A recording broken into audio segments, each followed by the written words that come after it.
Okay, well, we're back at Meadowbank, and for the first time in 3 weeks, we've got some National League action, which is much welcomed. No rain yet, weather's looking good. No Gary Pascoe either today. He's sunning himself in. That's two results. No rain, no Gary. No rain, no Gaz. Yeah, he's sunning himself in South Africa watching the cricket. Yeah, so I hope he's doing okay. But yeah, we've got Solihull Moors here today, Marc. But it is our first competitive game, well, for a couple of weeks in terms of obviously last in action with the FA Trophy against Kidderminster. How's the last couple of weeks been for yourself and the lads, and what we've been doing in terms of preparation over the last couple of weeks? Well, we went to Gateshead even though the game was off, and had a bit of a team building exercise. Played Chichester in the cold on Tuesday night just to get a game, and a lot of the sort of squad boys played, or people that needed a little sharpener, which, as always, good exercise in them games. Because we tend to have a lot of the ball, so it's sort of good to sort of have to sort of move the ball around quickly. It's been good. Obviously, it feels like it's been a quiet period, and it feels like Christmas wasn't that busy.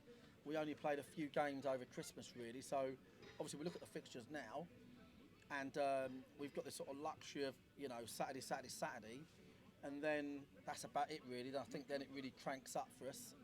I think if we win the trophy game, the fixtures are going to be abhorrent. But no, just pleased to be back at it, really. And our last league game was a nasty taste, really. 70% possession, conceded 5 goals. Everyone went home extremely annoyed. Just shouldn't happen. But yeah, this is when you're playing National League football, that's the only time you can put it right. And so I think the boys are looking forward to today. Yeah, it's been frustrating, really, as you say, because it was such a frustrating day 3 weeks back against Oldham, and to not have that opportunity to kind of put it right and get back on track in the league. But we've got that opportunity today, of course. And in terms of team news, we've got Luke Moore and Bobby Joe Taylor coming in as 2 changes from the side that started against Kidderminster Harriers. Great to see Moore back in. Obviously, he played the first half of Tuesday night, didn't he? So good to see him back in the fold. Yeah, Moore's back in there. He brings us that organisation, leadership that you need. He'll be half a yard short these days, Moro, but his organisation, the information he gives everyone all around the pitch, he knows how we want to play. He conveys that to people. We're short of them players, and so he's great for us putting him in. And we look at where we are at the moment, and the fact is, in a few weeks, unfortunately, it is before that sort of run of games. I do think the squad will look a lot different. We're hopefully we're looking to bring in what I'd consider real big ticket player by the deadline, and then we've got Josh Taylor and Matt Briggs out there training, and now they're now in full training. So all going well. It bodes well, really. I feel like we'll be a lot more Wanderers-esque in a couple of weeks than maybe we will be today. But as we know, the boys we put out ordinarily will always, make a good game of it. Yeah, it could be really good timing, couldn't it? Because as you mentioned, as we go through Feb, we do hit a run, potentially a quite congested run of fixtures, and to have those lads back in, key lads, of course, would be fantastic. One name I wanted to just mention too, because he's not involved in the matchday squad today, Dan Gallagher. Is that a rotation or is that an injury? No, he randomly got some metal in his eye at work. I think it was on the weekend. It was Friday last week. Okay. Yeah. And he didn't travel to Gateshead because he thought he had conjunctivitis. But then they found some metal in there, and he's in a lot of pain, to be fair. Oh, gosh.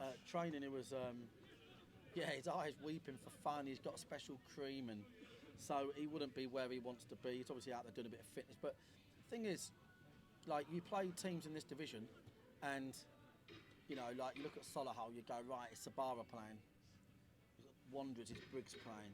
Do you know what I mean? And every team has 2 or 3 players that are their standout players that make a difference between top 8 and maybe bottom or middle third. And that's obviously been our thing this season. It's not so much, and this is the real key bit for supporters to understand, I think they do, it's not so much the ones that are playing, it's the ones that are not.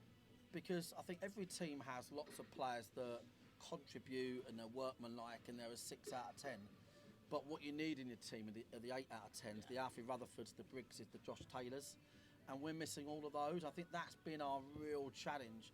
And really credit to the boys that have played. And I think some of the unsung heroes, if you like Ryan Seeger, who's just plodded away relentlessly. Nothing affects him, whether you're 4 down or 4 up. He's got his fair share of goals in the division. I think he's scored more goals in the National League out of all 3 divisions in the last 2 seasons. I think he's in the top 3 for goals scored. Yeah, that pedigree from those National League South seasons, yeah. into double figures for this season. Very so no, fortunate very with Ryan, consistent. and I never wanted to make a big deal of it. I didn't want to put the mockers on it, but like as we've been through these difficult spells, I've always thought, thank God he's fit, because I think that would have been a big issue. We was already light strikers post Jason, and we didn't really want to go out there and sign strikers because, you know, it was June when we got promoted. You know, plus we tend to score goals from all over. But yeah, so my point being, like, you know, we've got big ticket boys that are going to be ancillary to what we've got, that are on the sort of periphery of coming back in. I think that makes a big difference to us. So winning games like today, I do feel will be an added bonus. Solihull are a great side when they're allowed to play football. We're going to obviously try and stop them playing football. You've touched on that there, and we saw it firsthand in the reverse fixture back in August up at their place.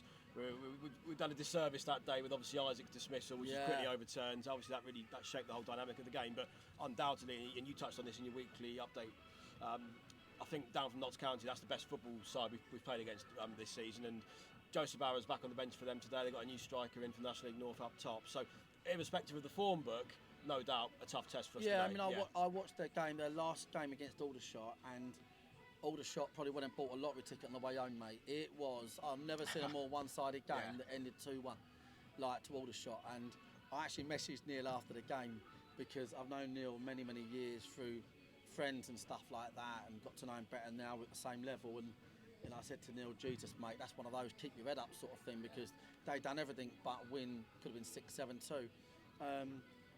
But yeah, they played great football.